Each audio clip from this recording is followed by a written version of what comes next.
அருட்பெருஞ்சோதி அருட்பெருஞ்சோதி தனிப்பெரும் கருணை அருட்பெருஞ்சோதி. எல்லா உயிர்களும் இன்புற்று வாழ்க, வள்ளல் மலரடி வாழ்க வாழ்க, கொல்லாவிரதம் குவளை எல்லாம் ஓங்குக, நல்லோர் நினைத்த நலம் பெறுக, நன்றி நினைத்த எல்லோரும் வாழ்க இசைந்து. உலக மக்களே, அறிவார்ந்த அன்பர்களே, ஆண்மனேய ஒருமைப்பாடுடைய அன்பர்களே, அருட்பெருஞ்சோதி ஆண்டவருடைய திருவிளையாடலை பார்த்து கொண்டிருக்கிறோம். இந்த பிரபஞ்சம் தோன்றிய காலத்திலிருந்தே அருட்பெருஞ்சோதி ஆண்டவர் என்ற ஒரு ஆண்டவர் இருந்தார் என்பதை மறைத்து விட்டார்கள்.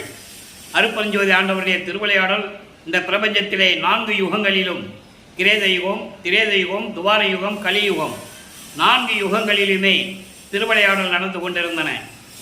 கலியுகத்தினுடைய கடைசி திருவிளையாடல் 1823ஆம் ஆண்டு தொடங்கி 30/1/1874 இரவு 12 மணி வரையிலும் அருட்பெருஞ்சோதி ஆண்டவருடைய கடைசி திருவிளையாடல் எப்படி நடந்தது என்பதை தான் திருவெட்பாவிலிருந்து, ஒவ்வொரு திருமுறையிலிருந்தும், ஒவ்வொரு பதிகத்திலிருந்தும், அந்த பதிகத்தில் இருக்கின்ற ஒவ்வொரு பாடல்களிலிருந்தும் நாம் பார்த்து கொண்டிருக்கிறோம். இந்த பிரபஞ்சம் தோன்றிய காலத்திலிருந்தே எல்லா யுகங்களுக்கும் ஆயுள் காலம் உண்டு. கிரேத யுகத்துக்கு 17,28,000 வருடம், கிரேத யுகத்திற்கு 12,96,000 வருடம், அதுக்கப்புறம் துவாரி யுகத்துக்கு 8,64,000 வருடம், கலியுகத்துக்கு 5,000 வருடம். இப்படி ஒவ்வொரு யுகத்திற்கும் ஆயுள் காலம் உண்டு. அந்த ஆயுள் காலம் முடிந்தவுடனே அந்த யுகங்கள் முடிந்துவிடும். இந்த 4 யுகங்களிலுமே சமயங்கள், மார்க்கங்கள், மதங்கள் தோன்றிவிட்டன. இதை தோற்றுவித்தவர்கள் அந்தந்த சமயத்தை சேர்ந்த தலைவர்களை, அதாவது சைவ சமயத்துடைய தலைவன் சிவபெருமான், வைஷ்ணவ சமயத்துடைய தலைவன் திருமால், கௌபாரத்துடைய தலைவன் முருகன், காணாபத்தியத்தினுடைய தலைவன் விநாயகன், சாகனத்துடைய தலைவி அம்மன், சௌரம் அதனுடைய சமயத்துடைய தலைவன் சூரியன். இப்படி சமயங்களை உருவாக்கி, அந்த சமயங்களுக்கு தலைவர்களை உருவாக்கி, அந்த தலைவர்கள் எப்படி இருப்பார்கள் என்ற தத்துவத்தின் அடிப்படையில் உருவங்களாக மாற்றி, அதற்கேற்றபடி வழிபாட்டு தலங்களை அமைத்து, கோயில்களை அமைத்து, வழிபாட்டு முறைகளை அமைத்து வழிபட வைத்து விட்டார்கள் மக்களை. மக்களும் வழிபட்டு கொண்டிருக்கிறார்கள். அப்போ அந்த யுகங்களுடைய ஆயுள் காலம் முடிந்தவுடனே இந்த சமயங்களுக்கும், மதங்களுக்கும், மார்க்கங்களுக்கும் ஆயுள் காலம் முடிவடைந்து விட்டது. அப்போ அந்த உலக மக்களுக்கு ஒரு ஆன்மீக மார்க்கம் தேவை. அந்த ஆன்மீக மார்க்கம் சுத்த மார்க்கமாக இருக்க வேண்டும், சமரசமாக இருக்க வேண்டும். உலக மக்கள் அனைவரும் சமரசமாக வாழ வேண்டும். உயிர் இரக்கத்தோடும் உயிர் நேயத்தோடு வாழ வேண்டும். ஜீவகாருண்ய ஒழுக்கத்தோடு வாழ வேண்டும். உருவ வழிபாடு இல்லாமல், சண்டை சச்சரவுகள் இல்லாமல், முரண்பாடுகள் இல்லாமல், எந்த சங்கற்ப விகற்பங்களும் இல்லாமல் உலக மக்கள் வாழ வேண்டும். அதன் அடிப்படையிலே சுத்த சன்மார்க்கத்தை நிறுவி, அருட்பெருஞ்சோதி ஆண்டவர் சுத்த சன்மார்க்கத்தை நிறுவி அதை மக்களிடம் ஒப்படைக்க வேண்டும், அதை மக்களிடம் சொல்ல வேண்டும். அதற்காக தனது மகனை, தன்னிடம் இருந்த செல்வ மகனை, செல்வ பிள்ளையை ஒரு தாயின் வழியாக இந்த மண்ணுலகே வருவிக்க செய்தார் அருட்பெருஞ்சோதி ஆண்டவர். 5/10/1823ஆம் ஆண்டு தனது மகனை இந்த பூலோகத்திற்கு வருவிக்க செய்தார் அருட்பெருஞ்சோதி ஆண்டவர். அதற்கு முன்னால் அந்த 10 மாதங்களும் ஒரு தாயின் வயிற்றில், ஒரு கருவறையில் இருக்கும்போது எப்படியெல்லாம் இறைவன் திருவிளையாடல் செய்தார் என்பதை நாம் ஏற்கனவே பார்த்திருக்கிறோம். இருந்தாலும் இன்று ஒரு முறை சுருக்கமாக சொல்ல வேண்டிய காலகட்டத்தில் இருந்து கொண்டிருக்கிறேன்.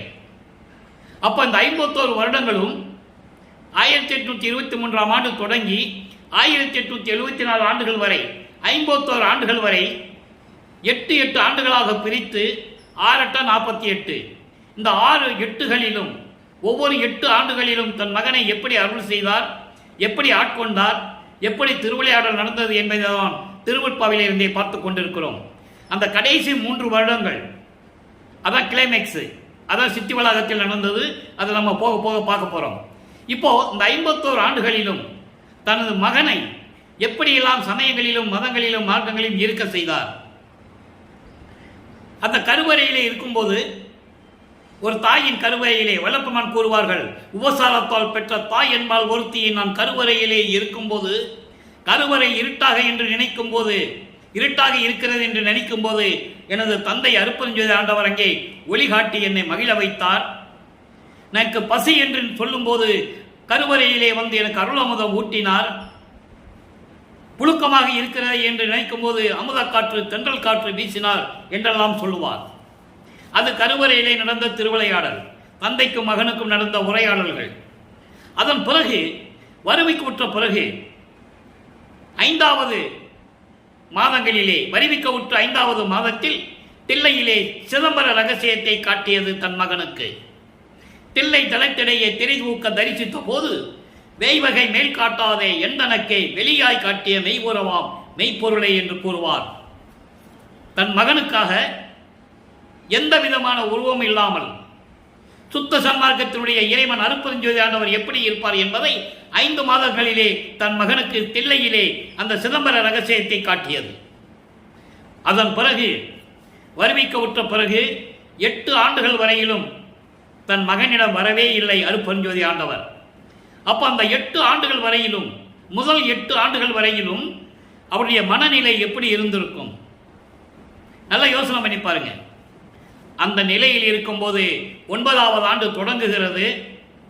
நமது பிள்ளை பெருமானவர்கள், வல்லப்பெருமானவர்கள் வருவிக்க உற்று 9வது ஆண்டிலே, 9வது ஆண்டு தொடக்கத்திலே அருட்பெருஞ்சோதி ஆண்டவர் தன் மகன் முன் தோன்றி தன் மகனை ஆட்கொண்டு, மகனே, நீ என்னுடைய மகன், என்னால் நீ வருவிக்க உற்றவன் இந்த பூலோகத்திற்கு. என்ன காரணம் என்பதை, எதற்காக நீ வருவிக்க உற்றாய் என்பதை நான் போக போக, அதாவது முன்பருவம் பின்பருவம் காட்டி உனக்கு அருள் செய்வேன் என்று சொல்லி புன்னகையோடு மறைந்து விடுகிறார். ஆக 9வது ஆண்டிலே நமது பிள்ளை பெருமானவர்கள் இறைவனால் வருவிக்க உற்றவன் என்ற நிலையையும் இறைவனுடைய மகன் என்ற நிலையையும் அறிந்து கொண்டார். அறிந்து கொண்ட பிறகு, இறைவன் ஆட்கொண்ட பிறகு அவருக்கு ஞானம் கிடைக்கிறது. ஞானம் கிடைக்கிறது, போக போக மெஞ்ஞானம் கிடைக்கும். மெஞ்ஞானம் எப்போ கிடைத்தது என்பதை நாம் பார்க்க போகிறோம். இறைவன் ஆட்கொண்ட பிறகு அவருக்கு ஞானம் கிடைத்து விட்டது. அப்போ அந்த நிலையில் இருக்கும்போது இறைவனிடம் முறையீடு செய்கிறார். அதுதான் திருவருள் முறையீடு. 1வது திருமுறை, பதிகம் 6, திருவருள் முறையீடு. திருவருள் முறையீடு மொத்தம் 232 பாடல்களை கொண்டது. ஒவ்வொரு பாடலிலும் ஒவ்வொரு விதமாக முறையீடு செய்வார். அந்த வகையில் நாம் இதுவரையில் 79 முறையீடுகளை பார்த்திருக்கிறோம். 79 பதிவுகளை பதிவு செய்திருக்கிறோம். அருட்பெருஞ்சோதி ஆண்டவன் திருவிளையாடல் என்ற தலைப்பிலே பதிவு செய்திருக்கிறோம். இன்று 80வது பாடல். பாடலை நன்றாக கவனியுங்கள். பாடல் உங்களுக்கு புரியாவிட்டாலும் கூட இறைவன் கொடுத்த விளக்கம் மிகவும் எளிமையாக இருக்கும். நான் ஏற்கனவே கூறியது போல, நான் தமிழ் இலக்கணம் இலக்கியம் கற்றவன் அல்ல. நான் படித்ததெல்லாம் வேறு. ஆக இறைவனிடமிருந்து விளக்கத்தை பெற்று அந்த விளக்கத்தை உங்கள் முன்னால் நான் கூறிக்கொண்டிருக்கிறேன் என்று சொல்லிக் கொள்வதில் பெரும் மகிழ்ச்சி அடைகிறேன். இப்போ பாருங்க, திருவருள் முறையீடு 80வது பாடல். 9வது ஆண்டிலிருந்து எந்த நிலையில் வல்லற்பெருமான் இருந்து கொண்டிருக்கிறார், அதாவது இப்போ வல்லற்பெருமான் அவர்கள் 2வது எட்டில் இருந்து கொண்டிருக்கிறார். முதல் 8 ஆண்டுகள் வரையிலும் எந்த விதமான செயலும் நடக்கவில்லை, இறைவன் வரவில்லை. 9வது ஆண்டில் ஆட்கொண்ட பிறகு 16 ஆண்டுகளுக்குள் என்ன நடந்தது? 2வது எட்டில் இருக்கும்போது இரட்ட 16 வல்லப்பெருமான் அவர்கள், நமது பிள்ளை பெருமான் அவர்கள் வருவிக்க உற்று 16 ஆண்டுகளுக்குள் என்ன நடந்தது என்பதை இப்போ நம்ம பார்க்க போகிறோம். முதல்ல பார்க்க வேண்டியது திருவருள் முறையீடு. இன்றைக்கு 80வது பாடல். சேல் வரும் ஏர்விழி மங்கை பங்கா. இறைவனை எப்படி கூப்பிடுறார் பாருங்க. அதாவது இந்த 4 யுகங்களிலுமே இறைவனை எப்படியெல்லாம் அழைத்துக் கொண்டிருந்தார்கள். பல பெயர்கள், இடத்திற்கேற்றபடி பெயர்கள் அமைத்துக் கொண்டு வளர்த்துக் கொண்டிருந்தார்கள். அதே போன்று வல்லப்பெருமான் அவர்கள் எப்படி அழைக்கிறார் என்பதை நீங்கள் புரிந்து கொள்ள வேண்டும்.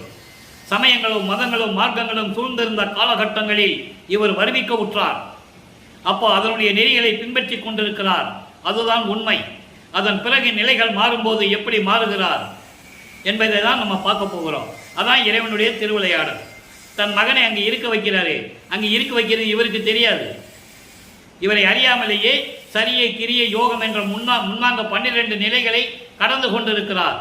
உருவங்களை வழிபடுவது, அதே உருவங்களை மந்திரம் சொல்லி வழிபடுவது, நமச்சிவாயம் சிவாயம் நம என்று பெயரை சொல்லி வழிபடுவது, அது கிரியை கடப்பது, யோக நிலையிலிருந்து கடப்பது, இப்படி 12 நிலைகளை அவர் அறியாமலேயே அவர் கடந்து கொண்டிருக்கிறார். கடந்து கொண்டிருக்கிறார் என்று சொல்வதை விட அருட்பெருஞ்சோதி ஆண்டவர் தன் மகனை கடத்தி கொண்டிருக்கிறார். நிலைகள்லாம் மாற வேண்டும். 51 ஆண்டுகள் வரையிலும் எப்படியெல்லாம் நிலைகள் மாறுகிறது என்பதையெல்லாம் பார்த்து கொண்டிருக்கிறோம். சேல் வரும் ஏர்விழி மங்கை பங்கா என் சிறுமை கண்டால் மேல் வரும் நீ வர தாழ்த்தாலும் உந்தன் வியன் அருள் பொற்கால் வருமே. இளம் கன்று அல தாய் பசுகானில் மடிப்பால் வருமே. முளைப்பால் வருமே பெற்ற பாவைக்குமே. இது பாடல். எவ்வளவு அருமையான ஒரு பாடல் பாருங்க. நல்லா பாருங்க, நல்லா கவனிங்க. அதாவது இறைவனை எப்படி இந்த சமயங்களும் மதங்களும் மார்க்கங்களும் கூறினவோ அதே போன்று இவரும் அழைத்து கொண்டிருக்கிறார். அந்த இறைவனை எப்படி மீன் போன்று கண்களை உடைய, மீன் போன்று அழகான கண்களுடைய ஒரு மங்கையை, ஒரு பெண்ணை, உமையாளை இடது பக்கத்தில் வைத்துக் கொண்டிருக்கின்ற இறைவனே. இதான புராணங்கள் சொல்லிச்சு, வேதங்கள் சொல்லிச்சு, ஆகமங்கள் சொல்லிச்சு. தோன்றிய சமய புலவர்கள், அறிஞர்கள், முனிவர்கள் எல்லாம் அப்படிதானே சொன்னாங்க. உடம்புல பாதிய ஒரு பெண்ணுக்கு கொடுத்தவன் என்று சொன்னார்களே, அதை இங்கு கூறுகிறார். அழகான, அதாவது மீன் போன்று அழகான கண்களை உடைய உமையாளை ஒரு பக்கம் கொண்ட இறைவனே, என் பரிதாப நிலையை பார்த்தால் உன்னாலே வருவிக்க உற்று, இந்த பூலோகத்திலே உன்னாலே ஒரு தாயின் வழியாக வருவிக்க உற்று நான் படுற துன்பங்களை, என்னுடைய பரிதாப நிலையை பார்த்தால் காலை வாகனம் மீது ஏறி நீ வருவதற்கு காலதாமதமானாலும், என்னை பார்ப்பதற்கு காலை வாகனத்தின் மீது, நந்தி மீது ஏறி நீ வர தாமதம் செய்தாலும் உன் திருவடிகள் என்னை பார்க்க வருமே. ஆனாலும் உன்னுடைய பொன்னான அருள் நிரம்பிய திருவடிகள் என்னை தேடி வருமே. எப்படி என்றால், ஒரு பசு இளம் கன்று அழத் தொடங்கினால் தாய் பசு நினைக்கும் குழந்தைக்கு பசி எடுக்கிறது என்று சொல்லும் போது நினைக்கும் போதே அதன் மடியிலிருந்து பால் சுரக்கும். அதே போன்று பெற்ற பிள்ளை அழத் தொடங்கினால் பசிக்கு அழத் தொடங்குகிறதே என்று சொல்லி ஒரு தாய் மார்பகத்தில் இருந்து பால் சுரக்குமே, முளையிலிருந்து பால் சுரக்குமே என்று கூறுகிறார். அப்படிப்பட்ட நிலையில் இருக்கும்போது நான் உனது மகன் அல்லவா? நீ காலை வாகனம் மீது ஏறி தாமதாக வந்தாலும் கூட, நீ நினைத்தாலும் கூட உனது திருவடிகள் என்னை நோக்கி வருமே. விரைவில் வந்து எனக்கு அருள்வாயாக என்று சொல்லி இந்த முறையீடு செய்கிறார். நல்ல கவனிக்க நண்பர்களே, தான் இறைவனம் முறையீடு செய்வதை எப்படி உபமானமாக எடுத்துக்காட்டாக கூறுகிறார். பசுங்கன்று பசிக்கு அழுகும் போது தாய் பசு நினைக்கும் தன் குழந்தைக்கு, தன்னுடைய கன்றுக்குட்டிக்கு பசி எடுத்து விட்டது என்று நினைக்கும் போதே மடியில் இருந்து பால் சுரக்குமே. அதே போன்று ஒரு தாய் தனது குழந்தை அழுகும் போது, பசிக்கு அழுகிறது என்று நினைக்கும் போதே மார்பகத்தில் இருந்து பால் சுரக்குமே. இப்படியெல்லாம் இருக்கும்போது உலகியலிலே நீ என்னை பார்க்க ஏன் வரவில்லை? விரைவில் வந்து எனக்கு அருள வேண்டும் என்று சொல்லி இந்த முறையீடை நமக்கு அருளி இருக்கிறார்கள். அவர் ஏன் முறையீடு செய்கிறார், அதை ஏன் திருவருட்பாவிலே கூறியிருக்கிறார் என்றால், உலக மக்கள் அறிய வேண்டும், தான் யார் என்ற நிலையை உலக மக்களுக்கு தெரிவிக்க வேண்டும். இறைவன் மகன் என்று நேரடியாக சொல்ல முடியாது, காலத்தின் கட்டாயம் அது. அதனாலே திருவருட்பாவிலே அறிவிக்கிறார்கள், நான் இந்த நிலையில் இருந்து கொண்டிருந்தேன், நான் வருவிக்க உற்ற பிறகு கூட இறைவன் வந்து எனக்கு அருளை தரவில்லை என்று சொல்லி இந்த பாடலை நமக்கு அருளியிருக்கிறார்கள். அடுத்து 13வது ஆண்டு தொடங்குகிறது. 13வது ஆண்டு தொடங்குகிறது. வருவிக்க உற்று 13வது ஆண்டு தொடங்கும் போது அவரது மனம் ஒரு நிலையில் இல்லை. மனம் தூண்டுகிறது, திருவொற்றியூருக்கு போக சொல்லுகிறது. என்று சொல்வதை விட அருட்பெருஞ்சோதி ஆண்டவர் மனதை தூண்டுகிறார். மகனை அங்கு போக சொல்ல வேண்டும், திருவொற்றியூருக்கு போக சொல்ல வேண்டும். திருவொற்றியூருக்கு செல்லுகிறார். அங்கே 2வது திருமுறை உருவாகிறது. பதிகம் 10. அதனுடைய பதிகம் 10 பேர் பழமொழி மேல் வைத்து பரிவு கூறுதல். உலகியலிலே, இந்த மண்ணுலகிலே, பூலோகத்திலே ஒரு பழமொழியை சொல்லி அதற்கு விளக்கம் சொல்லுவார்கள். அதுபோன்று ஒரு பழமொழியை சொல்லி தன்னுடைய நிலையை இறைவனிடம் கூறுகிறார். 2ஆம் திருமுறை பதிகம் 10 பழமொழி மேல் வைத்து பரிவு கூறுதல். இன்று கடைசி பாடல். ஏற்கனவே 9 பாடல்களை பார்த்திருக்கிறோம். இன்று 8 பாடல்களை பார்த்திருக்கிறோம். இன்று 9வது பாடல். நல்லா கவனிங்க.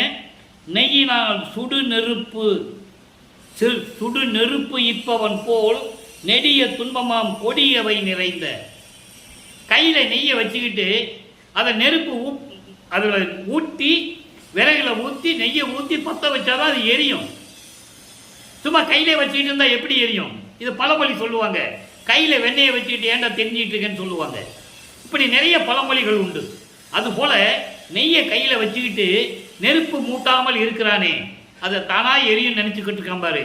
அதுவரை ஒரு முட்டாள்தான் இந்த உலகத்தில் இல்லை என்பதை இந்த பழமொழி வைத்து கூறுகிறார். நெய்யை கையிலே வைத்து கொண்டு நெருப்பை மூட்டாமல் இருப்பவன் போல் நெடிய துன்பமாம் கொடிய தீமைகளை எல்லாம் நிறைந்த இந்த மனதை வைத்துக் கொண்டு பொய்யினால் பவம் போக்கிட நினைத்தேன்.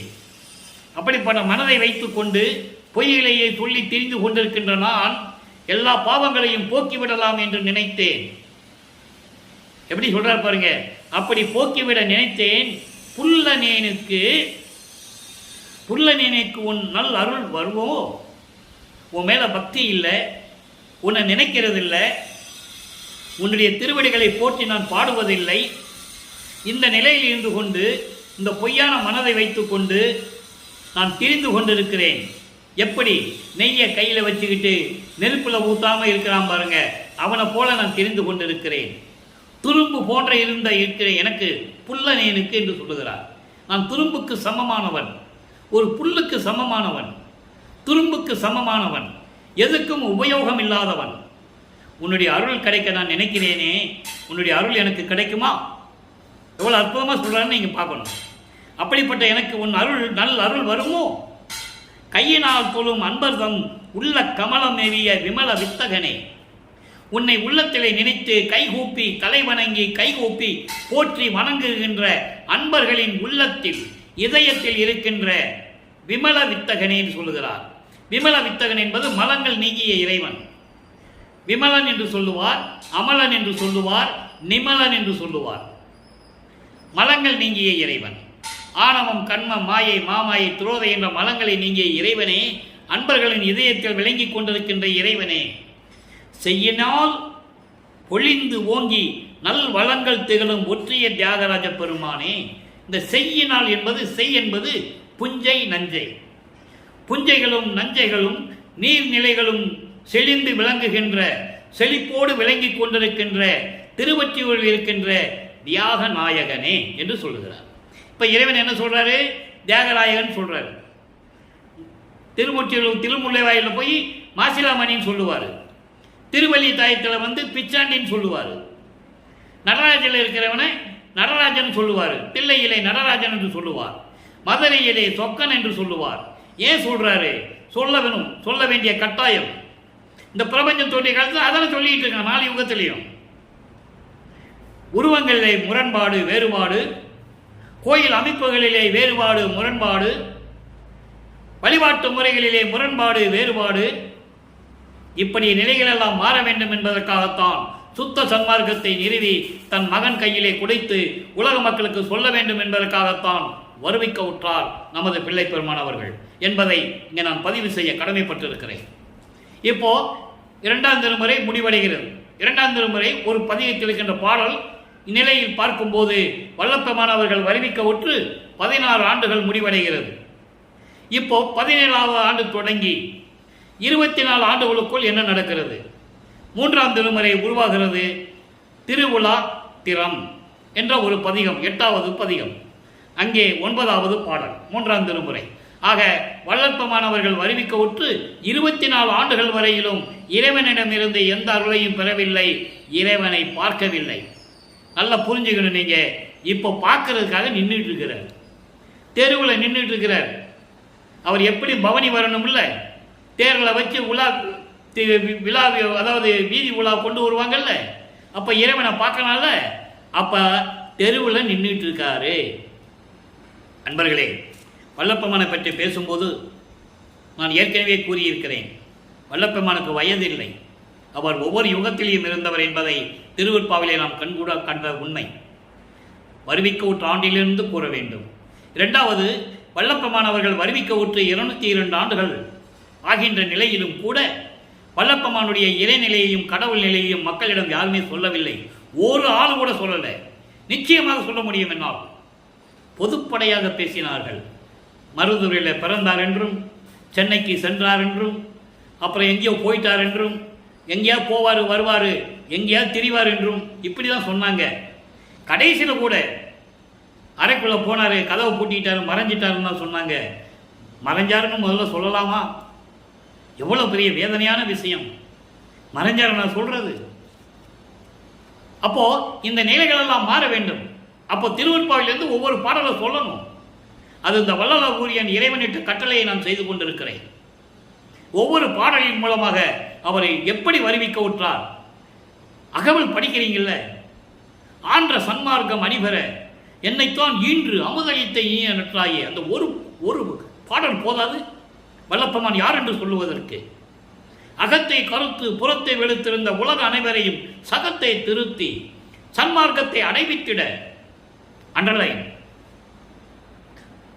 அவரும் இகத்தை பரத்தை பெற்று மகிழ்ந்திடுவதற்கென்றே என்னை உகத்தே இறைவன் வருவிக்க உற்றேன், அருளை பெற்றேனே. இந்த ஒரு பாடல் போதாதா அவர் யார் என்று சொல்லுவதற்கு? எனவே நண்பர்களே, இப்போ வல்லப்பமானவர்கள் வருவிக்க உற்று 24 ஆண்டுகள் வரையிலும் என்ன நடந்தது, 16 ஆண்டு வரைக்கும் என்ன நடந்ததுன்னு பார்த்துட்டோம். 2ஆம் திருமுறை வரைக்கும் பார்த்துருக்கோம். இப்போ 3ஆம் திருமுறையிலே 17ஆவது ஆண்டிலிருந்து 24 ஆண்டுகளுக்குள் எப்படி இறைவனை பார்ப்பதற்காக தெருவில் நின்று கொண்டிருக்கிறார் என்பதை பார்க்க போகிறோம். இப்போ தெருவில் நிற்கிறதா நம்ம பார்க்குறோம். அதுக்கப்புறம் என்னென்ன நடக்குதுன்றது நம்ம பின்னால் பார்க்க போகிறோம். தியாகராஜ பெருமான் இவருக்கு பயந்துக்கிட்டு தெருவழியாக ஓடுவார், இவங்கிட்ட சிக்கக்கூடாதுன்னு சொல்லி. அதெல்லாம் இருக்குது, அந்த பாடலாம் பார்க்க போகிறோம். இப்போது தெருவில் நிற்கிறார் தியாகராஜன், உள்ளா வீதி வரணும். அதை என்ன சொல்கிறாருன்னா, தோழியிடம் சொல்லுவது போல சொல்கிறார், உள்ளத்திடம் சொல்லுவது போல. உள்ளத்தை தோழியாக வர்ணனை செய்து, தன்னை ஒரு பெண்ணாக வர்ணனை செய்து உலக மக்களுக்கு சொல்கிறார், தெருவில் எப்படி நின்றுக்கிட்டு இருந்தேன், எப்படி தெருவில் நின்றுக்கிட்டு இருந்தேன், தியாகராஜ பெருமானை பார்க்காம நான் எப்படி வரமாட்டேன் அப்படின்னு சொல்கிறாருன்றதை ஒவ்வொரு பாடலிருந்து நம்ம பார்த்துட்டு இருக்கோம். இன்னைக்கு 9வது பாடல். சிந்தா குலம் தீர்த்து, சிந்தா குலம் தீர்த்து அருளும் ஒற்றியூர்வாள் செல்வ தியாகர் அவர். வந்தார் கண்டார் அவர் மனத்தை, வந்தார் கண்டார் அவர் மனத்தை வாங்கி போக வரும் பவனி நந்தா மகிழ்வுதலை சிறப்ப நாடி ஓடி கண்டு அல்லது வந்தார் மலர்க்கை பெண்ணே நான் பாடல் ஆடல் பயிலேனே, பாடல் ஆடல் பயிலேனே. இது பாடல். அன்பர்களே, நான் ஏற்கனவே கூறியது போல திருவிளையாடலை சொல்லும்போது ஒரு கதையாக சொல்லலாம். புராணங்களிலும் காவியங்களிலும் மற்ற எல்லாருமே சொன்னதெல்லாம் ஒரு கதையாக தான் சொன்னாங்க. அதில் சில கற்பனை கதைகளும் சேர்ந்து வரும், நகைச்சுவையும் சேர்ந்து வரும். ஆனால் திருவருட்பா அப்படி அல்ல. திருவருட்பாவில் இருக்கின்ற உண்மையை மட்டும் சொன்னால் போதும். கதை கட்டி சொல்ல வேண்டாம், இட்டு கட்டி சொல்ல வேண்டாம், கற்பனையாக சொல்ல வேண்டாம், நகைச்சுவையாகவும் சொல்ல வேண்டாம். பாடலை சொல்லி அந்த பாடலில் இருக்கின்ற உண்மையை மட்டும் சொன்னால் போதும், மக்கள் புரிந்து கொள்ளுவார்கள். ஆனால் மக்களிடம் யார் சொல்லவில்லை என்பதுதான் வேதனையான விஷயம். இப்போ இந்த பாடலுடைய பொருள் பாருங்க. சிந்தா குலம் தீர்த்து அருளும். சிந்தா குலம் என்பது எத்தனையோ துன்பமான நிலைகள் இருக்கின்றன. வறுமையும் ஒரு துன்பம், துயரம், அச்சம், பயம், இடர், இப்படி பல வகையான நிலைகள் இருக்கின்றன. ஒட்டு மொத்தமாக சொல்றாரு சிந்தா குலம். சிந்தா குலம் என்பது துன்பமான நிலைகளை எல்லாம் நீக்கி அருளை தரக்கூடிய இறைவன் திருவொற்றியூரிலே செல்வ செழிப்போடு இருந்து கொண்டிருக்கிறார். அவர்தான் தியாகராஜ பெருமான். அந்த முதல் வரிக்கு இதான் பொருள். எப்படி? சிந்தா குலம் தீர்த்தருளும் ஒற்றியூர் வாழ் செல்வ தியாகர் அவர். இப்படி துன்பங்களையெல்லாம் எல்லா துன்பங்களையும் நீக்கி அருளை தரக்கூடிய இறைவன் அருள் செல்வ செழிப்போடு திருவொற்றியூரில் இருந்து கொண்டிருக்கிறார். அவர்தான் தியாகராஜ பெருமான். அடுத்து வந்தார், அடுத்து வரி பாருங்க. வந்தார் கண்டார் அவர் மனதை வாங்கி போக வரும் பவனி. இறைவனுடைய பவனியை, திருவிழா வீதியை பார்க்க வந்தவர்கள், பார்க்க வந்தவர்களுடைய மனதை கவர்ந்து செல்லக்கூடிய நிலையில் இருக்கின்ற இறைவன். அதான் சொல்றாரு, அவர் பவனி வருவதை பார்க்க வந்தவர்களின் மனதை பறித்து கொண்டு செல்ல வருகிறார். எந்த விதமான குறையும் இல்லாது மகிழ்ச்சியோடு அந்த திருவிழா வீதியை, அந்த பவனியை பார்க்க தெருவிலே ஓடி சென்று நான் அங்கு நின்று கொண்டிருக்கிறேன். அவரை பார்த்து வணங்காமல் அவருடைய அருளை பெறாமல் நான் பாடவோ ஆடவோ எந்த செயலும் இந்த பூலோகத்தில் இனி நான் செய்ய மாட்டேன். உறுதி எடுக்கிறார். அவர் மனநிலை அப்படி இருக்கு. நான் பவனியை பார்க்க போறேன். உலக மக்களே, திருவொற்றியூருக்கு போறேன். தெருவில் நின்று விட்டு அவர் பவனியை நான் பார்க்க போறேன். எப்படிப்பட்ட இறைவன்! துன்பங்களையெல்லாம் தீர்க்கக்கூடிய இறைவன், அன்பர்களின் உள்ளத்தில் இருந்து கொண்டிருக்கின்ற இறைவன் தியாகராஜ பெருமான். அவருடைய பவனியை எந்த விதமான குறையும் இல்லாது கண் குளிர கண்டு தலைக்கு மேல் கையை கூப்பி வணங்கி அந்த பவனியை கண்டு அழகை ரசிக்காமல் நான் வரமாட்டேன். தோழியிடம் சொல்லுவது போல சொல்லுகிறார். உலக மக்களே, நான் வரப்போவதில்லை. நான் உறுதியாக இருக்கிறேன். அது வரைக்கும் நான் பாடவோ ஆடவோ எந்த விதமான செயலும் நான் செய்ய மாட்டேன். ஒவ்வொரு பாடலையும் ஒவ்வொரு விதமாக சொல்லுவார். ஒரு பாடலில் சொல்லுவார், எள் அளவு கூட நான் சோறு சாப்பிட மாட்டேன், பாயில் படுத்து தூங்க மாட்டேன், கூந்தலில் முடிய மாட்டேன், கூந்தலில் பூ வைக்க மாட்டேன், இப்படியெல்லாம் சொல்லுவார். இன்னைக்கு என்ன சொல்றாரு? எந்த விதமான செயலும் இனிமேல் இந்த பூலோகத்தில் நான் செய்ய மாட்டேன், அவரை பார்க்காமல் வரமாட்டேன் என்று சொல்லி அங்கே நின்று கொண்டிருக்கிறார். இதோடு 3ஆம் திருமுறை, அதாவது வரிவிக்கவுற்று 24 ஆண்டுகள் வரையிலும் இந்த நிலைதான் நடந்து கொண்டிருக்கிறது. இப்போ வல்லப்பெருமான் நமது பிள்ளைப்பெருமான் அவர்கள் 4வது எட்டில் சென்று கொண்டிருக்கிறார். 4×8 32, அதாவது 25வது ஆண்டிலிருந்து 32 ஆண்டுகளுக்குள், இந்த 8 ஆண்டுகளுக்குள் என்ன நடந்தது? எப்படி திருவிழா நடந்தது? இப்போ பவனி பார்க்கறதுக்கு தெருவில் நின்றுட்டு இருக்காரு. அவர் பார்க்காம நான் வரமாட்டேன்னு அங்கே நின்றுட்டு இருக்கிறார். அப்போ இறைவன் வரவில்லை. இப்போ மனம் உடைந்து இனிமேல் எங்கேயும் போகக்கூடாது, இனிமேல் நம்ம எங்கேயும் போகக்கூடாது, அறைக்குள்ள இருந்துட்டு கதவை சாத்திடணும் சொல்லி தாழ்பா போட்டுடுறாரு. தாழ்பா ஏன் போட்டாருன்னு சொல்றாரு. ஒருவேளை நான் மனது மாறி நான் கதவை திறந்து நான் வெளியே போக வேண்டிய சூழ்நிலை வந்துச்சுன்னா, அதனால தாப்பா போட்டது தான், யார் வந்தாலும் சரி திறக்க போறது சொல்லி அறைக்குள்ள இருந்து தாப்பா போட்டார். 4ஆம் திருமுறை உருவாகிறது. அப்போ 25வது ஆண்டிலிருந்து 32 ஆண்டுகளுக்குள் என்ன நடந்தது? அருட்பிரகாச மாலையிலே பாடலை பார்க்க போகிறோம். இன்று 5வது பாடல். அதற்கு முன்னால் ஒரு திருவிளையாடல், ஒரு கடமை இருக்குது அவருக்கு. ஏற்கனவே தினமும் சொல்றது தான், சொல்லி தான் ஆகணும், தினமும் சொல்லணும். ஏன்னா 27வது ஆண்டில் அது நடக்குது. சின்னம்மையாருக்கு தாலி கட்டி அந்த அம்மையாருக்கு மோட்ச வீட்டை காட்டி விமோசனத்தை கொடுக்கிறார். இது ஏற்கனவே நிர்ணயிக்கப்பட்டது. எங்கே? விண்ணுலகிலே நிர்ணயிக்கப்பட்டது. அதை பாடலிலே சொல்ல உண்மையை நாம் ஏற்கனவே விளக்கங்களாக பார்த்துட்டோம்.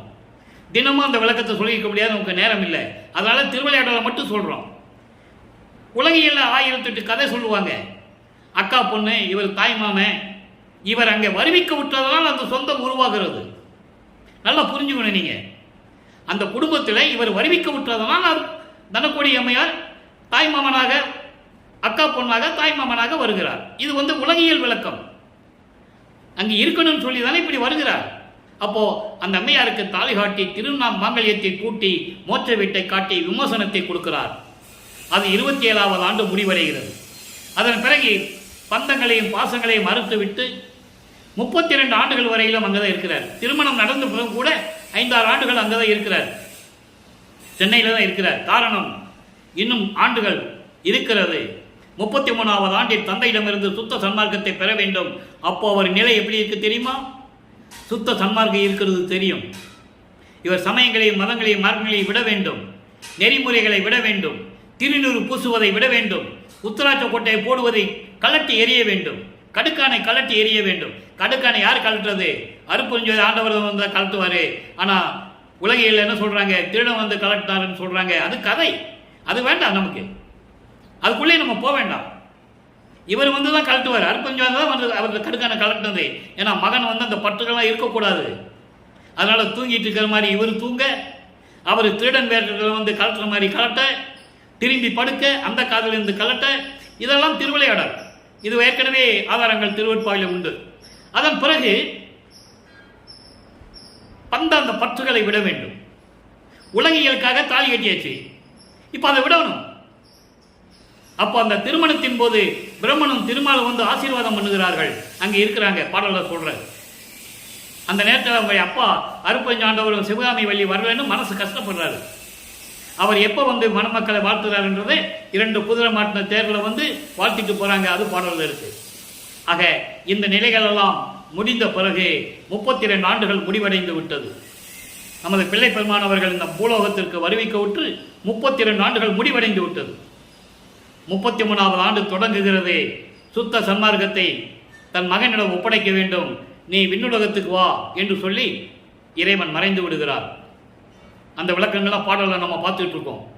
அப்போ இவர் என்ன பண்ணணும்? இப்போ சுத்த சன்மார்க்கத்தை வாங்குறதுக்கு அங்கே போகணும். அதற்கு முன்னால் ஏமசித்தியை வாங்கிட்டார். ஏமசித்தி என்பது பொன் செய்கிற வித்தை மட்டுமல்ல, நினைத்த இடத்தில் இருப்பது, பல உருவங்களிலே உலா வருவது, பல உருவங்களை காட்டுவது, நினைத்த நேரத்தில் நினைத்த இடத்துக்கு பறந்து செல்வது, இப்படி நிலைகள்லாம் அவருக்கு உண்டு. அப்போ இந்த நிலை வரும்போது 4ஆம் திருமுறையிலே வல்லப்பமானவர்கள் அருட்பிரகாச மாலையிலே கூறுகிறார். 5வது பாடலை நல்லா கவனிங்க. இரவில் அடிவருந்த நடந்து எழில் கதவும் திறப்பித்து, இவர் கதவு பூட்டிட்டாரு. அப்போ இறைவன் வந்து இப்படி கையை கட்டினா கதவு அந்த தாப்பால் அப்படியே நகரும், திறக்கும். அதான் சொல்றாரு திறப்பித்து. அங்கே இறைவனுடைய திருவிளையாடல் நடக்குது. திறப்பித்து என்னை அழைத்து, மகனே நீ உலகில் சிறிதும் கரவிடை நெஞ்சு அயர்ந்து இழைத்து கலங்காதே, இதனை களிப்போடு வாங்கு என எனது கைதனிலே கொடுத்து ஒரு பொருளை கொடுக்கிறார். அருள் கொடை. நான் தினமாக தான் சொல்லிட்டு இருக்கேன். அது என்ன கொடைன்றதை ஒவ்வொரு பாடலிலும் 6ஆம் திருமுறை வரும்போது தான் நம்ம சொல்ல முடியும். இப்போ நீங்களும் அதை ஒன்று நினைச்சுக்கணும். ஏதோ கொடுக்குறாரு, என்ன கொடுக்குறாருன்றதை நம்ம அடுத்து பார்க்க போகிறோம். கொடுக்குறாரு, இதை வாங்கிக்கொள், உறைவிடை இங்கு உரைக, இங்கு உரைக, மகிழ்ந்து என திருவாய் மலர்ந்த உன்னுடைய பெருங்கருணைக்கு ஒப்பில்லை என் புகழுவேன், அறவிடையில் அசைந்தாட அம்பலத்தின் நடுவே ஆனந்த திருநடம் செய்து ஆட்டுகின்ற அரசே. இது பாடல். இப்போ இந்த பாடலில் இருக்க இந்த திருவிளையாடலாம் பார்க்க போகிறோம். இவர் கதவை பூட்டிட்டாரு. அருப்பஞ்சாண்டவர் வர, அருப்பஞ்சாண்டவர் சொல்ல மாட்டார். அப்போ இங்கே பரமசிவம் நமச்சிவாய சிவாய நம்மலாம் சொல்ல மாட்டார். நல்லா புரிஞ்சுக்கணும். நீங்கள் நிலைகள் மாறிவிட்டது. நடராஜன், சொக்கநாதன், இந்த பத தலைவர்கள்லாம் சொல்லவே மாட்டார். அருப்பஞ்சாண்டவர் தான் தெரியும், சுத்த சன்மார்க்கம் தெரியும். இந்த நிலைகள் வரும்போது 32வது ஆண்டில் என்ன நடக்கிறது? வந்துட்டார், கதவை பூட்டிட்டார். இனிமே அவனை நான் எங்கேயும் போறதில்லை, நீ வா அப்படின்னு சொல்லி கதவை பூட்டிட்டாரு. அதன்படி அருப்பஞ்சாண்டவர் வருகிறார். வந்து பூட்டி பார்க்குறாரு, தாழ்பா உள்ளே போட்டிருக்கு, அவருக்கு தெரியும். உடனே கையை காட்டுறாரு, தாழ்பா நகருது, கதவு திறக்குது. அதை எப்படி சொல்றாரு? இரவில் அடி வருந்த நடந்து எழில் கதவம் திறப்பித்து, இரவிலே உன் திருவடிகள் வலிக்க மண்ணிலே கால் வைத்து நடந்து வந்து எனது திருக்கதவை தாழ்பாலை நீக்கி திறக்க செய்து என்னை மகனே என்று அழைத்து, அண்டர்லைன், மகனே என்று அழைத்து. எப்படி இருக்கிறாரா? ஒரு கால் உள்ள இருக்கும், ஒரு கால் வெளியே இருக்கும். உள்ள போகலை. இவர் போனா இவன் பூட்டிக்குவான்னு அவருக்கு தெரியும். பூட்டிட்டா பெரிய வெளியே வர முடியாது, அரஸ்ட் ஆயிடுவார் அவர். அதனால வா மகனை என்று அழைத்து, நீ இவ்வுலகில் சிறிதும், இந்த பூலோகத்தில் என்னால் வருவிக்க உற்றவன் நீ. இதுவரை நீ பட்ட துன்பங்களெல்லாம் போதும் சாமி, போதுண்டா செல்லம், மகனே இனிமேல் நீ துன்பப்பட வேண்டாம் என்று சொல்லி, கரவிடை நெஞ்சு அயர்ந்து திளைத்து கலங்காதே, இதுவரைக்கும் துன்பப்பட்டமே என்று சொல்லி நீ கலங்காதே, வருத்தப்படாதே மகனே, நான் தந்தை வந்து விட்டேன் அல்லவா, உனக்கு காலங்கள் நெருங்கி விட்டது ஐயனே, நீ சமயங்களையும் மதங்களையும் மார்க்கங்களையும் விட வேண்டிய நேரம் வந்து விட்டது. திருநூறு பூசுவது, இந்த உத்திராட்ச ஓட்டு போடுவது, இதெல்லாம் நீ நீக்கணும். அந்த காலம் வந்து விட்டது. இழைத்து கலங்காதே, இதனை களிப்போடு. இதனை என்பது ஒரு அருள் கொடையை, ஒரு அருள் வல்லவத்தை உன்னை கொடுக்கிறார். கையில மகிழ்ந்து கொடுக்கிறார். கையினிலே கொடுத்து, உறவிடை இங்கு உரைக, அருள் ஆற்றலோடு இந்த பூலோகத்தில் நீ இருக்க வேண்டும் என்று சொல்லி கையிலே கொடுத்து திருவாய் மலர்ந்து மறைந்து விட்டார். அப்போ திருப்பி இவர் அங்க போகணும், சுத்த சன்மார்க்கம் அங்க போகணும்ல, அதுக்கான ஒரு அருள் கொடையை கொடுக்கிறாரு. பறந்து போகணும், நினைச்ச இடத்துல இருக்கணும். இதை யார் சொன்னது? மக்கள்கிட்ட ஒரு ஆள் கூட சொல்லலை. வளர்ப்பமனை பத்தி பொதுப்படையாக பேசினார்கள். அப்போ அந்த அருள் கொடையை கொடுக்கிறாரு. இப்போ இவர் பறந்து போகலாம், எங்க வேணாலும் போகலாம். அப்போ உன்னுடைய பெருங்கருணைக்கு ஒப்பில்லைன்னு சொல்வேன். என் மேல இவ்வளவு கருணை வச்சு நான் எப்படி சொல்றது? பாம்பு அசைந்தாடுவது போல, பாம்பு அசைந்தாடுவது போல, பாம்பு இடையை போல மெல்லிய இடை கொண்டு அம்பலத்திலே அருள்நடனம் செய்து கொண்டு அருளாட்சி செய்து கொண்டு திருவிளையாடல் செய்து கொண்டிருக்கின்ற எனது தந்தையே இறைவனே என்று சொல்லி இந்த பாடலை அருளியிருக்கிறார்கள். இப்போ கதவை திறந்து வச்சு மகனை கட்டி அணைத்து வரவழைச்சி ஒரு அருள் கொடையை கொடுத்துட்டாரு. என்ன அருள் கொடையை கொடுத்தாரு? இப்போ இவரை பறந்து போகணுங்க, மேலே போய் சுத்த சன்மார்க்கம் வாங்கணும், அங்கதான் சாகா கல்வியை கத்துக்க முடியும். ஏன் அங்க வர சொல்றாரு? எல்லாரும் அறியும்படி விண்ணுலகத்திலே பதத்தலைவர்களாகிய பிரம்மன், திருமால், ருத்திரன், மகேஸ்வரன், சதாசிவம் போன்ற பதத்தலைவர்களும் நாகாதிபனாகிய இந்திரனும், இந்திரலோகத்தினுடைய தலைவன் பிரம்மனும், இப்படி 5 தலைவர்களும் இந்திரனும், லட்சுமியும், சரஸ்வதியும், உமையாலும் பார்க்க வேண்டும் தனது மகனை. தன் மகனுக்கு எப்படியெல்லாம் அருளை கொடுத்தார், எப்படி சாகா கல்வியை தருகிறார் என்பதை எல்லோரும் பார்க்க வேண்டும். பாடலிலே இருக்கிறது. லட்சுமியும் சரஸ்வதியும் இவரை தினமும் வணங்க வேண்டும், பாடலில் இருக்கிறது. இந்த நிலைகளெல்லாம் அங்க வச்சுதான் அவருக்கு கொடுக்க முடியும். எல்லாரும் பார்க்கும்படி செய்ய வேண்டும் என்பதற்காக ஒரு அருள் கொடையை கொடுக்கிறார். நினைச்ச இடத்துல இருப்பாரு. இப்போ சுத்த சன்மார்க்கம் வாங்குறதுக்கு போறாரு. எப்படி சுத்த சன்மார்க்கத்தை வாங்குறாரு? இறைவன் யாருன்னு முதல்ல சொல்லணும். இது வரைக்கும் நமச்சிவாயா, சிவாயனமா, சிவசிவான்னு சொல்லிட்டு இருந்தார்ல. இப்போ உலக மக்களுக்கு இறைவன் யாருன்னு சொல்லணும். அருட்பெருஞ்சோதி என் ஆண்டவர் நீரே என்ற தலைப்பில் 6ஆம் திருமுறையிலே நாம பார்க்க போறோம். நல்ல கவனிங்க. தத்துவம் எல்லாம் எந்தன் வசமாக்கி, நல்ல கவனிக்கணும். தத்துவம் எல்லாம் என் வசமாக்கி சாகா வரத்தையும் தந்து என்னை தேற்றி ஒத்து வந்து உள்ளே கலந்து கொண்டு எல்லா உலகமும் போற்ற உயர்நிலை ஏற்றி சித்தியெல்லாம் செய்வித்து சத்தும் சித்தும் வெளிப்பட சுத்த நாதாந்த அத்தெருவீதியில் ஆட செய்தீரே அருட்பெருஞ்சோதி என் ஆண்டவர் நீரே. எப்படி சொல்றாரு? ஆக இங்கிருந்து அங்க போயிட்டாரு. விண்ணுலகத்துக்கு போய் என்னென்ன நடந்தது, தத்துவங்களை கடந்து போறாரு. தத்துவங்களை எல்லாம் எந்தன் வசமாக்கி, சும்மா போக முடியாதுங்க. அதான் அருட்பெருஞ்சோதி அட்டகத்தில் சொல்லுவாரு. தத்துவங்கள் அனைத்தும் தனித்தனியே கடந்தேன், தத்துவாதீத நிலையில் சித்தியல் முழுதும் தெரிந்தேன், அவை மேல் சிவநிலை தெரிந்திட சென்றேன். அங்க போயிட்டாரு. இங்க இருக்கிறவங்க என்ன சொல்லுவாங்க? எங்கேயோ போயிட்டாருப்பா, எந்த ஊருக்கு போனாரு, எங்க சுத்திட்டு இருக்கானோ தெரியல, நீ 6 மாசமோ 1 வருஷமோ கழித்து அந்த ஆள் வருவாரு. யார் சொன்னது? கூட இருந்தவர்கள், மாணாக்கர்கள் என்று சொல்லக்கூடியவர்கள், நட்பு வட்டாரத்தில் இருந்து கொண்டிருந்தவர்கள், சுற்றம் சூழ அந்த நிலையில் இருந்து கொண்டிருந்தவர்கள் என்ன சொன்னாங்க? அவன் தெருவில் அலைஞ்சிக்கிட்டு இருந்தவன் சொன்னாங்க. ஆனா அவர் என்ன சொல்றாரு? நான் அங்க போயிட்டு இருக்கேன். பாடல்ல சொல்றாரு. இது யார் உலக மக்களுக்கு சொன்னது? ஒரு ஆள் கூட சொல்லல. யாராவது சொல்லியிருந்தா சொல்லுங்க, நான் அவருக்கு காலில் விழுந்து வணங்க தயாராக இருக்கிறேன். பாடல்ல சொல்றாரு. அப்போ இப்படியெல்லாம் நிலைகளை போடும்போது தத்துவங்களில் ஒரு வசம் வந்துருச்சு. சாகா வரத்தை வாங்கிட்டாரு. என்னை தேற்றி, என்னை பக்குவப்படுத்தி, என் மனதை தெளிவுபடுத்தி அங்கே வர செய்து எல்லாவற்றையும் எனக்கு கொடுத்து ஒத்து வந்து உரிமையோடு முழு மனதோடு விரும்பி ஒத்து வந்து என் உள்ளத்தில் கலந்து எல்லா உலகமும் போற்ற சொல்லிட்டாரா? அதுக்குதான் மகன் அங்க வர வைக்கிறாரு. எல்லா உலகமும் போற்ற உயர்நிலை ஏற்றி, உயர்நிலை என்பது கடவுள் நிலை, அதான் உயர்நிலை. சிவஞான வெளியில் இருக்கின்ற திருச்சிற்றம்பலத்தில் இருக்கின்ற அந்த கடவுள் நிலைக்கு என்னை ஏற்றி சித்தி எல்லாம் எல்லாம் செய்வித்து எல்லா சித்திகளையும் கொடுத்து எல்லாம் செய்ய வச்சு சத்தும் சித்தும் வெளிப்பட. சத்து என்பது இயற்கை உண்மை, சித்து என்பது இயற்கை உண்மையின் விளக்கம். அதான் சொல்லுவாரு, இயற்கை உண்மை விளக்க கடவுள் அருட்பெருஞ்சோதி என்று சொல்லுவார். அந்த நிலையில் இவர் இருந்து கொண்டிருக்கிறார் என்பதை இங்கு நான் பதிவு செய்ய கடமைப்பட்டிருக்கிறேன். யாரும் மறுக்க முடியாது.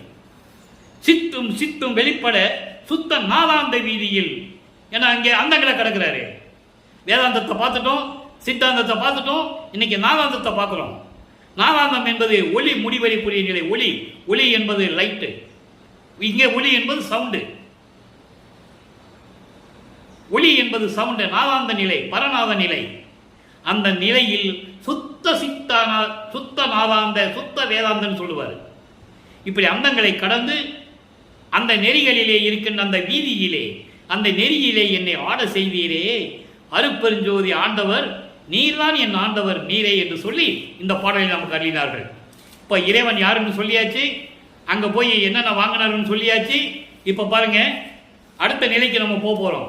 என்ன அச்சோ 10. அச்சோ 10 என்பது 10 நிலைகளை அங்கே கையில் ஒன்று கொடுத்தாருன்னு சொன்னோம்ல, அது என்ன கொடுத்தாருன்னு சொல்லணும்ல, அது 10 விதமாக சொல்லுவார். அதான் அச்சோ 10. அச்சோ என்பது வியப்பாக சொல்லுவது, அதிசயமாக சொல்லுவது, அந்த 10 நிலைகளையும் சொல்லுவது. இன்னைக்கு 5வது நிலையை பார்க்க போறோம். பொன்புனை உள்வொலிக்கு ஒளியாய் பூரணமாம் பெரும் பொருளை. யாரு? அருப்பெருஞ்சோதி ஆண்டவர் சொல்றாரு. அதான் ஜோதியில் ஜோதி என்று சொல்லுவார். பொன் போன்று ஒளிந்து கொண்டிருக்கின்ற ஜோதியில் ஜோதியாக விளங்கிக் கொண்டிருக்கின்ற அருப்பெருஞ்சோதியை புனிதம் தன்னை. புனிதம் தன்னை என்பது சுத்த சன்மார்க்க தலைவனை, சுத்த சன்மார்க்க தலைவனை என் பிழையெல்லாம் பொறுத்து என்னை ஏற்றுக்கொண்ட, என் பிழையெல்லாம் பொறுத்து என்ன பிழை செய்தாரு? சமயங்களிலும் மதங்களிலும் மார்க்கங்களில் இருந்தது தவறு என்று சொல்லுகிறார். தெரியாமல் செய்து விட்டேன் என்று சொல்லுகிறார். அவரை தந்தை அருப்பஞ்சாண்டர் மகனை தேற்றுகிறார். கவலைப்படாத மகனே, உன் பிழை அல்ல, நான் இருக்க சொன்னேன், நீ இருந்தாய். உன்னை அந்த நிலையில் இருக்க வைத்தேன், நீ இருந்தாய். அதையெல்லாம் விட்டு விட்டு வெளியே வர சொன்னேன், வந்து விட்டாய்.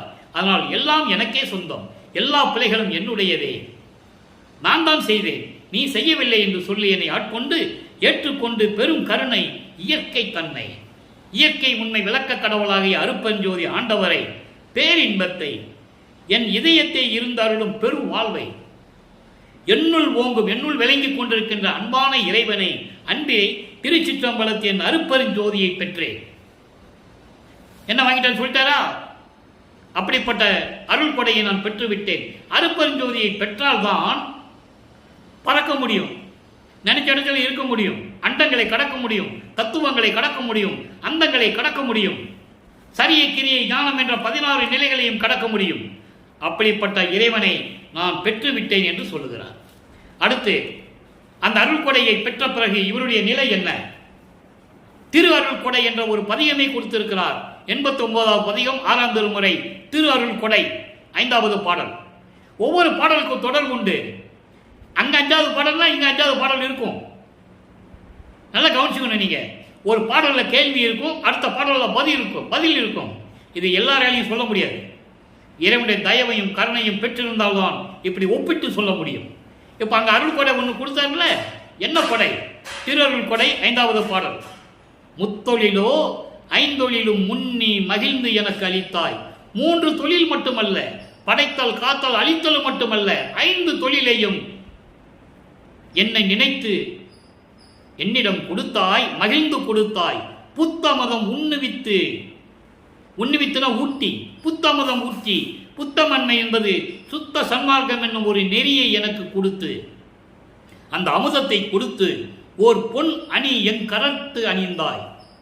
நல்லா கவனிக்கணும். ஏன் அதை சொன்னாரு? காப்பு என் கையிலே கொடுத்தாருன்னு ஏன் சொன்னார்னா, அங்கீகாரம். இவரை வரவழைத்து பூலோகத்திலிருந்து அங்கே சுத்த சிவஞான வெளிக்கு வரவழைத்து எல்லா உலகமும் போற்றும்படி இவன் என் மகன் என்று அங்கீகாரம் கொடுக்கிறார். ஊரு நாட்டாமன்னா அவருக்கு பிறகு அந்த காப்பை தன் மகனுக்கு கொடுப்பாரு. அப்படிப்பட்ட ஒரு அங்கீகாரம் தான். அப்படி அங்கீகாரம் எனக்கு செய்து சித்தர் என்னும் நின் அடியார் திருச்சபையில் நடுஇருத்தி, சுத்த சன்மார்க்கத்துடைய சாதுக்களுடைய சபையிலே என்னை நிறுத்தி சித்துருவில் வளர்க்கின்றாய். சித்துருவு என்பது மெஞ்ஞான வடிவு. நான் ஏற்கனவே சொன்னேன், 9வது ஆண்டிலே ஞானம் பெற்றார். சுத்த சன்மார்க்கத்தை பெற்ற பிறகு மெஞ்ஞானம் பெற்றார்.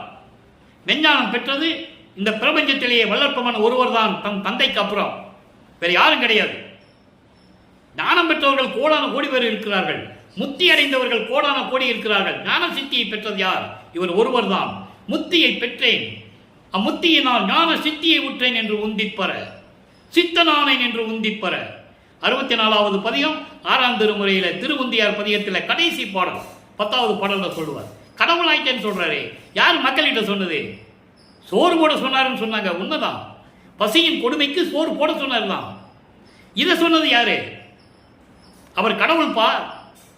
அருப்பெருஞ்சோதி இவரோட கலந்துட்டாரு. அவர் கடவுள்னு சொன்னது யாரு? ஒரு ஆள் கூட கிடையாது. அப்போ சித்துருவில் வளர்க்கின்றாய், மெஞ்ஞான வடிவில் கடவுள் நிலையில் தெய்வமாக வளர்க்கின்றாய் என்று சொல்லுவார். அந்த பாடலை நம்ம பார்த்துட்டோம். யார் சொன்னது? மக்கள்கிட்ட யார் சொன்னது? அவர் சொன்னது சொல்லலாம்ல, ஏன் சொல்லல? 202 வருஷமா சொல்லலையே. அப்படி மெஞ்ஞான வடிவில் உட்கார்ந்து கொண்டு என்னை இறைவன் வழியில் வைத்துக் கொண்டு சிற்றபையில் அருள் செய்து கொண்டிருக்கிறாய் என்று சொல்லுகிறார். அடுத்து அனுபவ சித்தி. அதுக்கு அடுத்து விளக்கம். திருக்கொடையை கொடுத்தாரு, அது என்ன கொடைன்னு சொல்லிட்டோம். அப்போ அந்த அனுபவ சித்தியை சொல்லணும்ல, கடவுள் நிலையை சொல்லணும்ல. 91வது பதிகம் அனுபவ சித்தி 5வது பாடல். அங்க இருக்கிற 5வது பாடலுக்கு இங்க 5வது பாடல விளக்கம். ஆண்டவனே, திருச்சிற்றம்பலத்தை அருளால் இயற்றும் தாண்டவனே, என்னை தந்தவனே. அண்டர்லைன். ஏன் தந்தேன்னு சொன்னாரே? சுத்த சன்மார்க்கத்தை கொடுத்து உலக மக்களுக்கு சொல்லணும்ல. அதுக்காக இந்த பூலோகத்துக்கு என்னை தந்தவனேன்னு சொல்றாரு. பூலோகத்துக்கு என்னை தந்தவனே, முற்றும் தந்தவனே, எல்லா அருளையும் கொடுத்து பிரபஞ்சத்தை இயக்க சொன்ன இறைவனே, நீண்டவனே. நீண்டவனே என்றால் என்ன? சுயமாக தோன்றிய இறைவனே. பிரபஞ்சம் தோன்றும் போதே ஆதியும் மந்தமில்லா தோன்றிய இறைவனே, அதான் நீண்டவனே என்று சொல்லுகிறார். உயிருக்கு எல்லாம் பொதுவினில் நின்றவனே, எல்லா உயிர்களையும் படைத்து எல்லா உயிர்களையும் காத்து கொண்டிருக்கின்ற இறைவனே, வேண்ட அநேக வரம் கொடுத்து ஆண்டவனே, நான் வேண்ட எனக்கு நிறைய வரங்களை கொடுத்து என்னை ஆட்கொண்டவனே, மேலவனே, எல்லாவற்றுக்கும் மேலான இறைவனே, முதல் கடவுளை என்று சொல்லுகிறார். ஆக அந்த அனுபவத்தை சொல்லுகிறார். எப்படி சொல்லிட்டாரு? இறைவனை பற்றி சொல்லுகிறார். இறைவனிடம் எப்படி வருவிக்க விட்டேன் என்று சொல்லுகிறார். எப்படி அருளை பெற்றுக் கொண்டேன் என்று சொல்லுகிறார். இதுதான் அனுபவ சித்தி. யாரும் சொன்னதில்லை. இறைவனை பற்றிய சித்தியை அனுபவத்திலே யாரும் சொன்னதில்லை. வல்லப்பன் ஒருவர் தான் கூறியதுண்டு என்பதை நான் பதிவு செய்ய கடமைப்பட்டிருக்கிறேன். இப்போ அனுபவ சித்தியில சொல்லிட்டாரு. இதை விட என்னங்க வேணும்? என்னை தந்தவனே. எவ்வளவு பெரிய வார்த்தை! என்னை தந்தவனே. சொல்ல சொல்ல மனசு அவ்வளவு பூரிப்பா இருக்கு, உடம்பு புல்லரிக்குது. இப்போ அனுபவ சித்தியை பார்த்தாச்சு. இப்போ மெய்யருள் வியப்புல வரும். இதெல்லாம் பெற்ற பிறகு அதனுடைய அருள் வியப்பு எப்படியாக இருக்கிறது? மெய்யருள் வியப்பு 112வது பதிகத்தில் 98வது பாடல்ல சொல்றாரு. மெய்யருள் வியப்புல நல்லா கவனிங்க. சாகா கல்வி எனக்கு பயிற்று தந்த ஜோதியே. முடிச்சிட்டாரா? அவ்வளவுதான். சாகா கல்வியை எனக்கு பயிற்று தந்த தயவையே. எங்க வச்சு பயிற்று தர்றாரு? அதை சொல்றாரு ஒரு பாட்டுல. நாகாதிபனும் நாரணனும் நான்முகனும் நறுமுறும் எனவே தெல்லமுதம் அளித்தாய் நானும் உண்டு துண்ணவே. சாகா கலையை பயிற்று தந்த தயவையே சாற்றருக்கரிது. எல்லாரும் முன்னாலேயே சொல்லி கொடுக்கிறாரு சாகா கல்வியை தன் மகனுக்கு. நல்லா புரிஞ்சுக்கணும். நீங்க சும்மா சாகா கல்வியை பத்தி பேசினா மட்டும் போதாது. சாகா கல்வியுடைய திறமை, அருள் வல்லமை என்ன? அது எப்படி கற்றுக்கொண்டார் இறைவனிடம்? எங்க வச்சு கத்துக்கிட்டான்னு சொல்லணும்ல. ஏன்னா மாமரத்து கடையில வச்சு கத்து கொடுத்தாரு. அங்க வச்சு கத்து கொடுக்கிறாரு. சாகா கல்வி எனக்கு பயிற்று தந்த ஜோதியே, தன்னேர் முடி ஒன்று எனது முடியில் தரித்த ஜோதியே. நீதான் இறைவன் என்ற நிலையை காட்டி உன்னுடைய கிரீடத்தை, உன்னுடைய மகுடத்தை, உன்னுடைய அருள் முடியை, உன்னுடைய அருள்களில் எல்லாம் என் தலையில் சூட்டினாயே. எப்படி சொல்ற பாருங்க. அப்ப எல்லாருளையும் கொடுத்துட்ட. அதான் சொல்றேன், எல்லாருளையும் இறைவன் வாங்கிட்டேன்னு சொல்றேன்.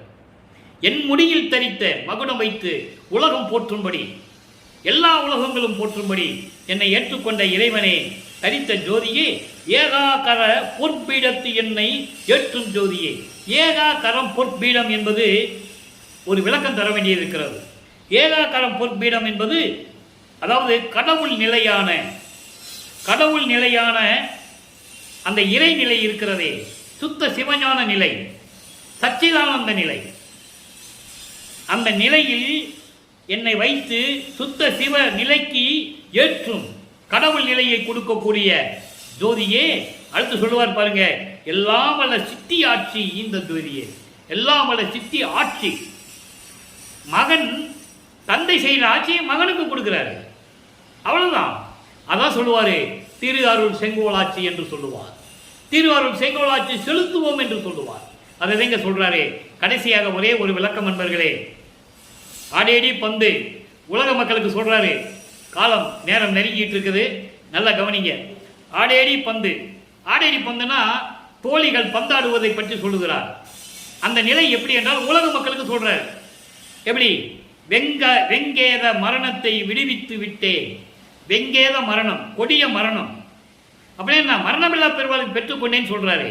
விச்சை எல்லாம் கற்று என் இச்சையின் வண்ணம் எங்கேயும் ஆடுதற்கு எய்தினேன். எங்க போனேன்? நான் நினைத்ததெல்லாம் பெறுவதற்கு நான் சிவஞான வழிக்கு சென்று எல்லாவற்றையும் பெற்றுக்கொண்டு இங்கு வந்து விட்டேன். தோழியிடம் சொல்லுவது போல உலக மக்களுக்கு சொல்கிறார். உலக மக்களே, நான் சிவஞான வெளிக்கு சென்று மரணமில்லா பெருவாழ்வை பெற்றுக்கொண்டு என் தந்தையிடம் எல்லா அருளையும் பெற்றுக்கொண்டு நான் இங்கு வந்துவிட்டேன் மறுபடியும் பூலோகத்திற்கு. என் மொழி சத்தியம், நான் சொல்லுவதெல்லாம் சத்தியம். என்னோடு கூடி இங்கேயே கழிப்பது நின்று. உலக மக்களே, நீங்கள் எல்லோரும் சேர்ந்து சுத்த சன்மார்க்கத்தில் சேர்ந்து என்னோடு இங்கேயே இந்த பூலோகத்தில் மகிழ்வோடு நீங்கள் இருக்க வேண்டும். நான் பூலோகத்தை விட்டு நான் செல்ல மாட்டேன். என் தந்தையிடமிருந்து எல்லாம் பெற்றுக்கொண்டு இங்கே நான் வந்து விட்டேன். சித்தி வளாகத்தில் இருந்து கொண்டிருக்கிறேன் என்று சொல்லுவார். அந்த விளக்கத்தையெல்லாம் நம்ம பின்னால பார்க்க போறோம். இப்போ ஒரேடியா சொல்லிட முடியாது, நல்லா கவனிக்கணும். எல்லா விஷயத்தையும் ஒரே நேரத்தில் சொல்ல முடியாது. அதனால நீங்க தினமும் பார்க்கணும், பார்த்தாதான் உங்களுக்கு புரியும். இல்லை நீ இடையில பார்த்தா புரியாது. நல்லா பாருங்க என்ன சொல்றாரு. உலக மக்களே, நான் அங்கே சென்று என் தந்தையிடம் மரணமில்லா பெருவாழ்வை பெற்றுக்கொண்டு சாகா கல்வியை கற்றுக்கொண்டு எல்லா அருளையும் பெற்றுக்கொண்டு நான் இங்கு பூலோகத்திற்கு வந்து விட்டேன். உலக மக்களே, நீயும் என்னோடு சேர்ந்து சுத்த சன்மார்க்கத்தில் இருந்து கொண்டிருக்க வேண்டும். நான் பூலோகத்தில் தான் இருப்பேன். சித்தி வளாகத்தில் இருந்து கொண்டுதான் எல்லா அருளையும் எல்லா செயல்களையும் நான் செய்து கொண்டிருக்கிறேன். இது சத்தியம் என்று சொல்லுகிறார். இங்கே கழிப்பது நன்று. இந்த உலகோ ஏத குழியில் இருக்கும். இந்த உலகம் இருக்கிறதே ஏத குழி, துன்பமான குழி. சமயங்களும் மதங்களும் மார்க்கங்களும் உன்னை மயக்கி மறுபடியும் இழுக்கும். போகாதேன்னு சொல்ற. உலக மக்களே, போகாதீர்கள். அதனால் அங்கே பாராதே. தோழியிடம் சொல்வது போல உலக மக்கள் சொல்றாரு. எனவே உலக மக்களே, அங்கெல்லாம் போகாதீங்க. சமயங்களுக்கும் மதங்களுக்கும் மார்க்கங்களுக்கும் போகாதீங்க. அந்த துன்பங்கள்லாம் நீங்க பட்டது போதும். நான் இங்கே தான் இருக்கிறேன், பூலோகத்தில் தான் இருக்கிறேன், சித்தி வளாகத்தில் தான் இருக்கிறேன். நீங்க எல்லாம் வாங்க, சுத்த சன்மார்க்கத்துக்கு வாங்க. வரும்போது மாமிசம் சாப்பிடாம வாங்க. இனிமேல் அதை தொடக்கூடாது. மாமிச உணவுகளை உள்ளக்கூடாது.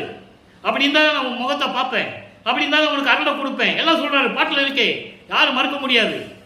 அப்போ இந்த நிலையில் இருந்து கொண்டு உலக அன்பர்களே, அருப்பெருஞ்சோதியை கண்டு ஆடேடி பந்து.